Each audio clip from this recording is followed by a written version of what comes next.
So we have reached the end. We are at the last video of the Q&A series. I'm really grateful to everyone who sent in questions, and today I'm going to be responding to all of your personal questions, or more personally specific to me questions that I got. I was really, really grateful. This is actually the second largest group of questions that I got after technique was personal questions. So without further ado, let me let you guys know what subjects I'm going to address.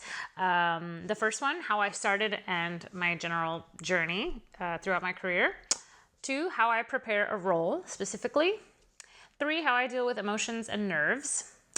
4, the MeToo movement and sexual harassment. 5, Lucia Di Lammermoor. I got multiple questions about this specific role. So since I got enough questions about it, I'm going to go ahead and talk about it specifically. 6, my personal inspirations and singers that I look up to. 7, any other interests that I have on the side and my style, which I was very flattered to be asked about. Like, thanks. That's so nice. Okay. And then finally, upcoming roles, which I can tell you now, I can't really reveal specifics, but there's some fun things coming out. I think today is a very big day for everybody in the United States. By the time you guys see this video, some announcements will be made probably. So, yay, I'm very excited. So with all that happiness in mind, let's start. So my journey, how I started right out of college. I went straight to the Met's Young Artist Program because I won the Met competition, the National Council auditions. And that was in the year 2005. So I literally went straight from undergrad up. I moved to New York, moved into a little basement down in Queens, and I started my little journey there. And the Met took me under their wing and basically gave me 3 years of a wonderful education in the Young Artist Program. I can't say enough good things about it. I received voice lessons, I got coachings, I got language study, I got movement class, and then I got a big hard talk, which was that I needed to get my entire package really together. So they really did a lot for me in those 3 years. So I owe a lot to them. That's why I consider it to be my home company and where I basically started everything. And some of the coaches, the dearest coaches probably that I work with, are basically at the Met and in Baton Rouge, Louisiana. So yeah, that's how I feel about that. And that's been my basic journey. So I started there. I sang very small roles. My debut actually at the Met was a Cretan woman in Idomeneo. It's a tiny little quartet part. And then I ended up going on. My first big role there was Susanna, because I was a cover, and I ended up going on and singing several performances of Susanna. So that was my first big role at the Met. But then I went and continued to sing smaller roles at the Met for several years before I was given another leading role, which was Gilda, several years later, actually after I was done with the program. So yeah, so my career's been built in a very kind of step-by-step, even though, yes, I went straight to the Met after college. Yes, it's a big jump, but I didn't go to the Met and start singing Traviata. I went to the Met and started singing small parts. That was appropriate for me at the time. And it's still, it's super important, I think, for me, the fact that the early stages of my career, pre-career really, were in a very controlled environment, in a very kind of positive environment, but in a very professional environment. I went right into a big working theater, and that's really important for me. So I learned a lot from that. So that's basically my career journey and how it began. How do I prepare a role specifically? Well, role offers, sometimes you get them 5 years in advance. Sometimes you get them 5 months in advance. It's very, it depends, because things are constantly changing. Casts are always changing, and sometimes you'll get called to do things at the last minute. I've had that happen multiple times to me throughout my career, and I've been fortunate that every time I've done a jump in, it usually heightens the excitement a lot, and I've been able to come through. So it depends on how much time you have. But in general, I try to give myself several months before first when I get the offer, I look through it to make sure I feel like it's appropriate. If I know it's going to be appropriate and I accept it, great. Then I wait till a year before the role, I start kind of cracking it, really, especially if it's something that's big and new and challenging, and not straight up my alley. Then I do have to give myself some time with it. But I start really getting down to the nitty-gritty of learning it 3 to 4 months in advance. because that's about how long it takes me to really do all the work that I want, to really drill, to not feel like I have to cram, memorize really quickly, and then show up at rehearsals and still kind of be green with it. I like to really ripen it as much as possible before I show up to an engagement. I've been very fortunate that most engagements I've done, that's been the case. It's not always the case, but I've been really lucky. So I'd say 3 to 4 months. I start with the text. I go through every word that every character sings. I go through the arc of the role and try to get an idea of the character and who she is and where she's going and where she came from and what she wants, what her obstacles are, all that good stuff. I do my translation. That takes me a good while. That takes a week, generally, about how long that takes. And if it's something that is kind of an iconic role for a specific singer, I might take a listen to it just to get an idea. Because I think that that's interesting. You get an idea of what generally has been done with the role before, but I don't learn my music with recordings, as you guys know. I've said, I listen to it a little bit, I put it away, and I work on it with the piano. I work on the part that seems the hardest first. Whatever that is. If that's the ensembles, I start there. If it's the recits, I start there. If it's the aria, I start there.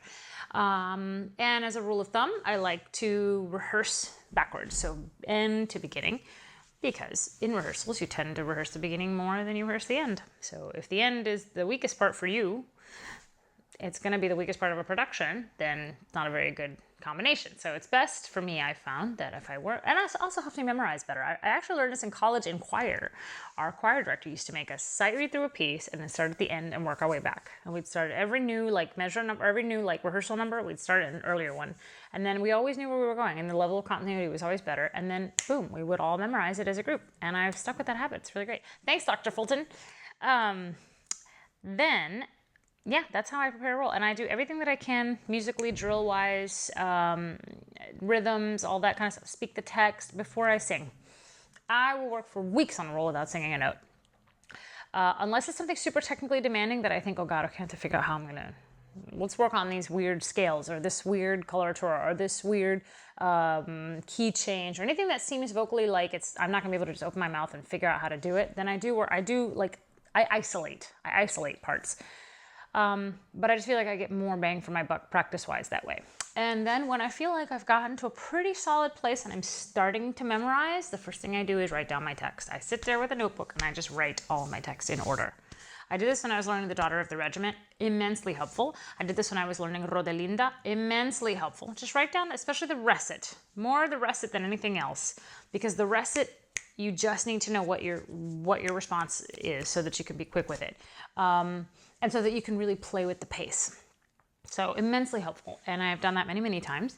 And then I start kind of singing through. I sing through, bits and pieces, and then I sing it through with a coach. That's always my last step, is to sing it through with a coach. I have to feel totally comfortable, ready to really bring it to someone. And then it's just nice to hear, the chords and all that stuff while I'm actually singing. So that's my process. As far as dealing with emotions and nerves, they go up and down. I am not a steady, even-tempered person. So one thing I've learned that my husband has kind of helped me learn about myself. My general default setting is cheerful and glad and grateful and happy. That's my general default setting. If my general default setting starts to not be that, there's usually a reason. Because I'm really a happy person. I'm a cheerful person. I always have been. So if I start having day after day after day after day where my default is not just cheerful and happy, there's usually something really going on. Emotionally, at home, at work, my family, whatever. Then it's stuff that then I start to really take it apart and deal with it. But if I just have a crappy day, I have a crappy day. I deal with it. I scream and yell. I get upset. I have a drink. I go home. I forget about it. I try to really let it go and start fresh the next day. I experience things on an extreme level. I'll give you guys a funny story. One time, my husband and I were driving. He's laughing because he's like, you have to tell the story. I am. One time, my husband and I were driving in San Francisco. And we had a day off. So, let's go for a drive. Let's leave the city and go drive north a little bit towards Napa or something, I think. And we're driving and we go across the bridge. We go through this tunnel right after you cross the Golden Gate Bridge, and you go through this tunnel and you get outside the tunnel, and there was this hillside full of horses just eating grass on the hillside. And I had a connection. I was just like, oh my God, oh my God, oh my God, oh, oh my God. Like I kept saying, oh my God, like 50 times. It was the most gorgeous thing. I was just like a dream. It was like a little 8-year-old's dream come to reality. This day was perfect with blue sky, and I've seen horses on the hillside in all different colors. And Steven was driving, and he just like died laughing because I'm just like getting this complete immense joy and pleasure over the simplest thing. But that's how I am. So if you can imagine that on positive, it's the same on negative. If something bad happens, I'm just like, oh my God, like I'll totally flip out about it, you know? But in general, most of the time, my default, like I said, is super happy. So dealing with emotions and nerves, my hardest thing for me to do is be able to bring it back to neutral so that I can perform from a place of openness and clarity. Because if my emotions are clogged with personal stuff or things that are going on with my life, and I bring that on stage, it gets in the way. And it gets in the way of my singing, it gets in the way of my sleeping, it gets in the way of my acting and performing and stuff. So I really try very, very hard to, even though I'm an extreme and emotional person, to really bring it back to neutral. And I found that the best thing for that is breathing exercises for me. I try to just let go. I unplug if I need to. Running really helps me with that a lot, because I really need that. Not everybody does. Some people are awesome at just brushing things off. I'm not. And I do get nervous. Oh yes, I do get nervous because I really feel pressure to do well. I always have. It's just something I never felt like, oh, it's okay if I don't do well today. It's not a big deal. I've never had that feeling. I always feel like every performance is going to be my last one and the one that will be judged the most harshly. So I perform somehow, I don't know why I felt that way, but I just do. I perform every show, or I try to come at every show as though this is the most important performance I've ever given. And lately, the past year or two of my career, it has been that. Because every gig I have had, every single engagement I have had has been the most important engagement I have ever had. You know, when I went on stage to sing in Les Huguenots in Paris, it was the most important, biggest, craziest thing that had ever happened to me. I wasn't going to go up there and be like, well, whatever. No, I was going to go up there and mean business and bring the best of myself because people are like waiting. They want to see, they want to hear. So I feel that pressure immensely. Steven's laughing. I feel that pressure immensely. And I don't think that'll ever go away. I think the day that I stop getting nervous, I'll stop caring. And then it might be time for me to look at everything and say, okay, maybe it's time to retire. Hopefully that day will not come soon. The MeToo movement and harassment. I'm so grateful to say I have never had an experience in which I felt like I was being harassed or taken advantage of as a woman. I've never had anyone say, like put an ultimatum at me or make me feel violated in any way. Thank God. I have experienced inappropriate behavior from colleagues. I have experienced, people as a joke touching me or people as a joke kind of making comments that weren't really good jokes. They were just bad jokes. I've experienced bad jokes. And that's really the worst of it. I experienced once or twice a colleague that was trying to come on to me and then I had to say no. That I've experienced too. But I don't think those things would be considered harassment. Harassment, I feel like, is somebody really pushing it with you. At least what I understand of harassment, that definition of it, I've never experienced. And I've never been in a room with a conductor where they try to do something. I'm very, very, very lucky. So I can't really answer to people who have had that experience, have been victims of something like that. I'm really sorry that happens. I know it happens. It happens in every single business, and our business is no different.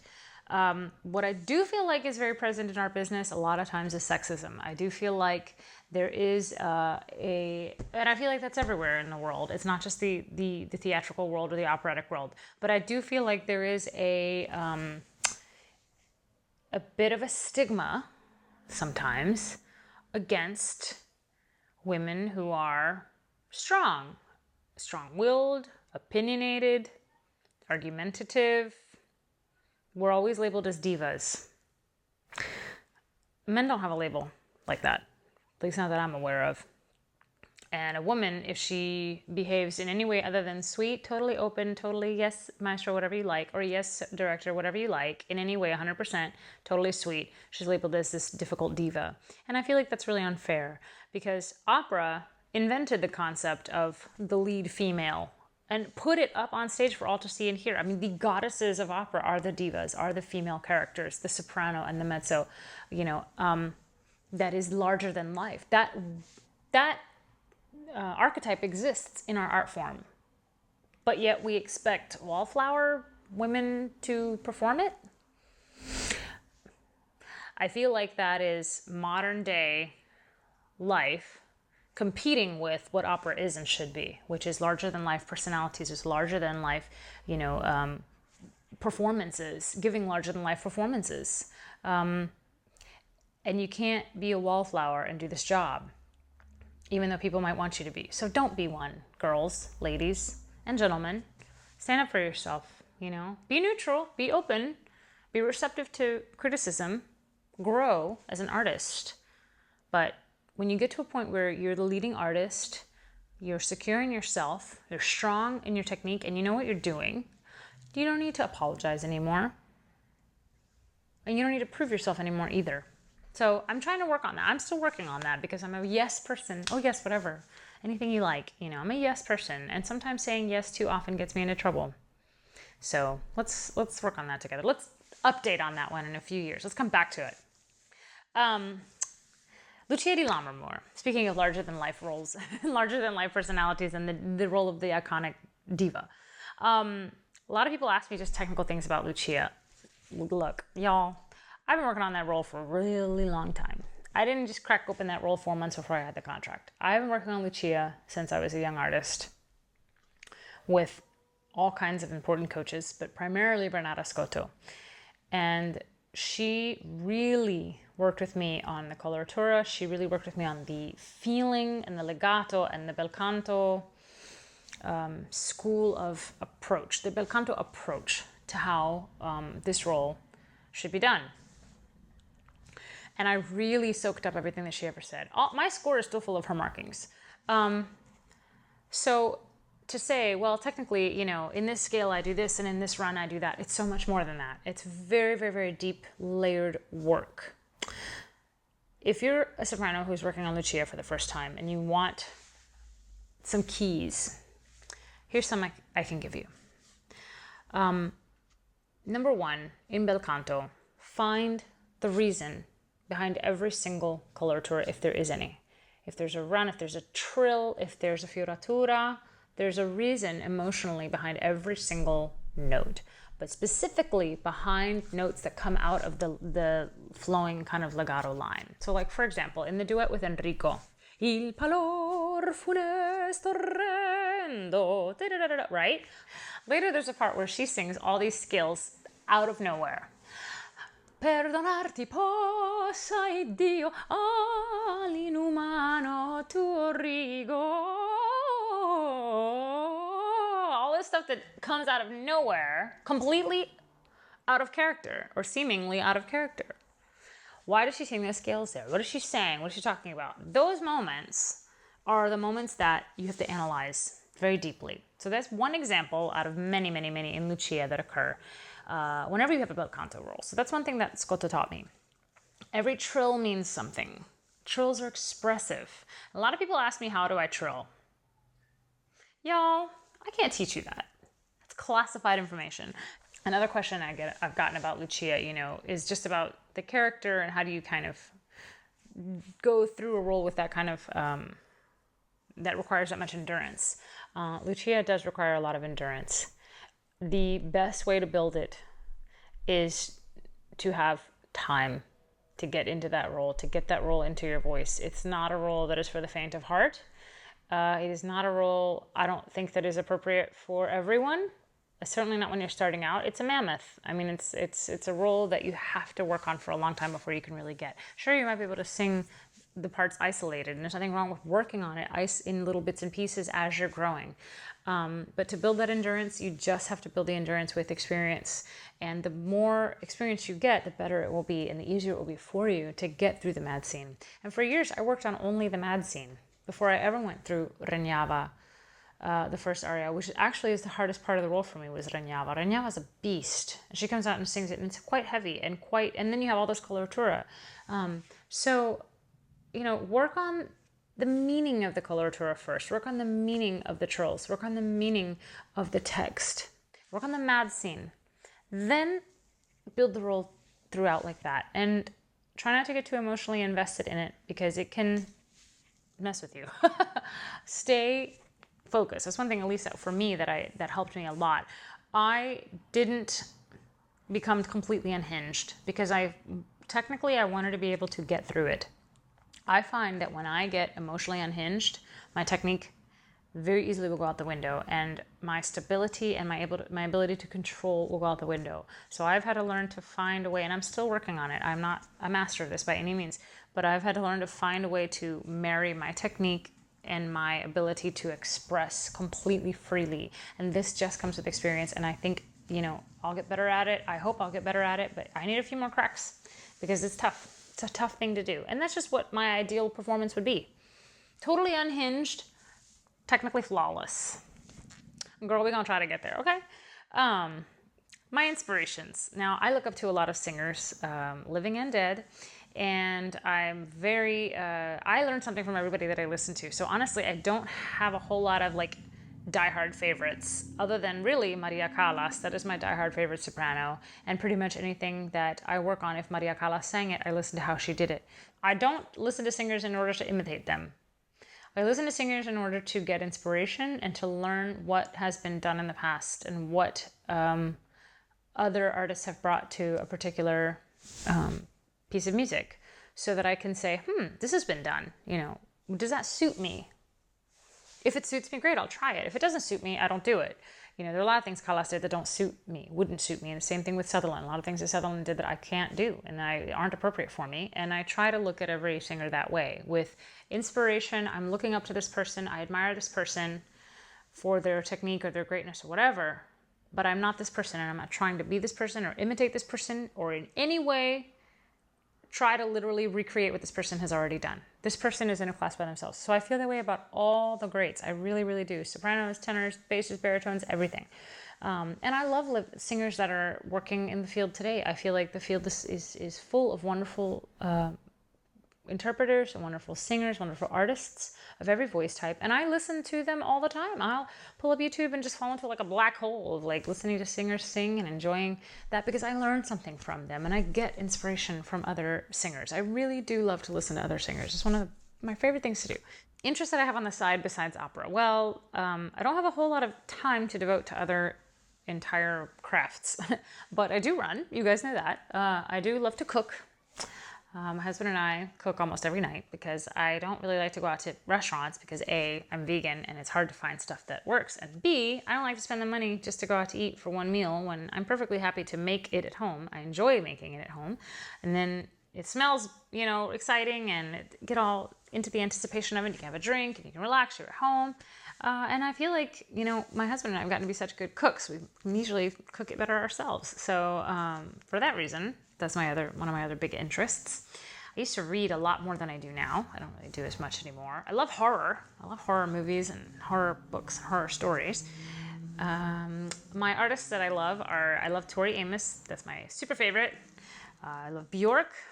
I love Tool. For years, oh my God, I was such a Tool head. Oh my God, you guys. A couple of people asked me about my style. The thing is, my style, I try to dress professionally for work. I think it's important because I remember getting a speech when I was in the Young Artist Program, before I even entered the Young Artist Program, actually, about what you wear and not wearing blue jeans to the Metropolitan Opera. How dare you guys show up in blue jeans to the Metropolitan Opera? I remember we got that speech, and I was like, oh my God, and put the fear of God in me.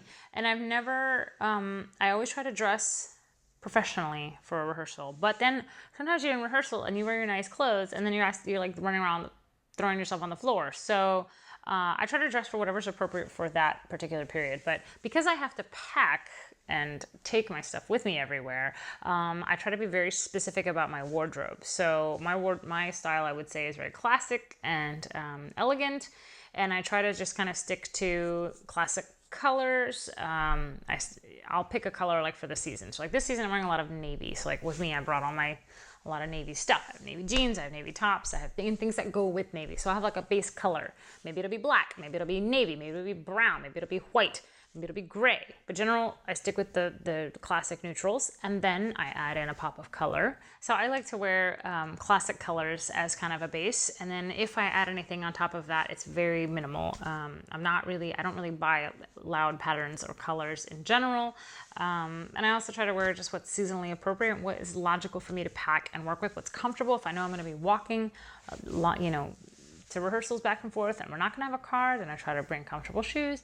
But I don't have a style consultant or anything. I just kind of wear what I feel like is flattering for me and fun and comfortable, but also nice and elegant quality. So yeah, I make investments in my clothes because they're important, and I feel like presentation is something that is important to me. So now we come to roles. I can't really say too many specifics. I definitely have new roles on the horizon. You guys know this year I'm doing the role in I Masnadieri, Amalia. I'm doing Robello Diablo, the role in that, Isabel. And I'm doing Rodelinda. Those are new. Upcoming, I've got some other new roles. I've got French roles. I've got more Traviatas coming up. I've got more Lucias coming up, more Gildas coming up. A lot of bel canto, which I'm really happy about. A few more Handel roles down the line. A few more French roles down the line. Things I will be continuing to do. Constanza, Daughter of the Regiment, which I love. Can't wait to do again. So all kind of the stuff that I've kind of been singing with a little bit more of it. I haven't really left behind any roles except maybe Susanna, because I just haven't had another offer to sing Susanna, but that's okay. I sang Susanna many times. I'm very happy to do that. So yeah, I think that's about fair. I have just Handel, Mozart, bel canto, and French. That's good. That's enough. All right, guys. Well, thanks so much for sticking with us. Thanks for all your wonderful questions. I had a wonderful time making these videos for you. I'm really glad that you guys have enjoyed them. And, you can always message me online. You can leave a comment. And I'll talk to you guys very, very soon. Hugs. Bye.